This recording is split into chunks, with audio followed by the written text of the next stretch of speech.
more than 2 weeks na po, no? And may mga dumating na po ng mga Hapon para tulungan nga yung pag-apula dito po sa apoy. Pero wala pa po yatang ano, no? Wala pang, hindi pa masabi kung kailan po mahihinto. What's the update po, Mayor? Medyo malaki na yung development natin doon dahil sobrang dami ng equipment, nadadagdagan everyday equipment natin. Siyempre from DPWH to Sec Vince Dizon and dun sa mga private companies na tinutulungan po tayo. Yeah. And before kasi nagsimula tayo sa one area lang, naging dalawa.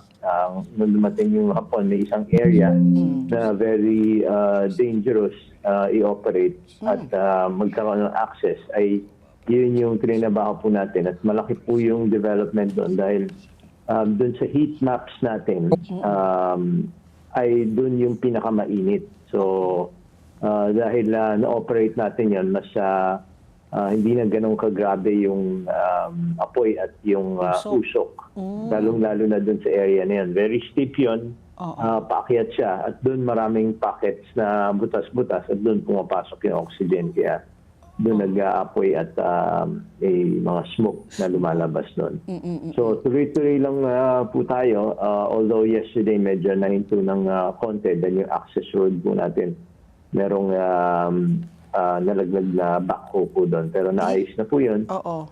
And yun, nagdadagdag pa tayo dahil we want to start from another area naman, yung 4th and 5th area natin para sunod-sunod siya.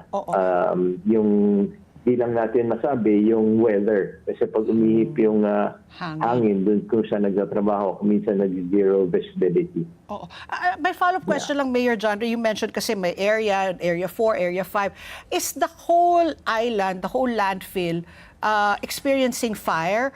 Or is it pocket-pocket? That's why you're saying you're targeting it. Paano ba yan? Just so that I can visualize it, no? Yung buong isla ba may apoy? Talagang kumalat na po?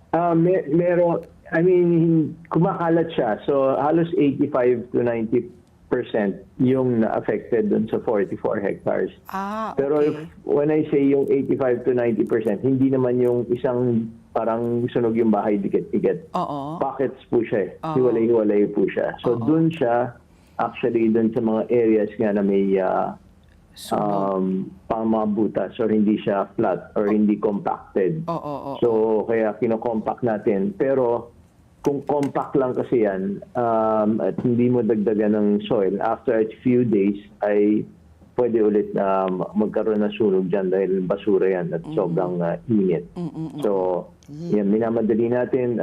Madami na rin yung soil natin. Every day nag-deliver tayo through barges and through trucks po. At yun nga, ang dami pong heavy equipment dyan. But we also have to consider yung safety pa rin ng workers po natin. Hindi siya ganun kadali. So, kailangan maingat pa rin po tayo. At yun, natulungan tayo ng mga Japanese dun sa technical assistance po.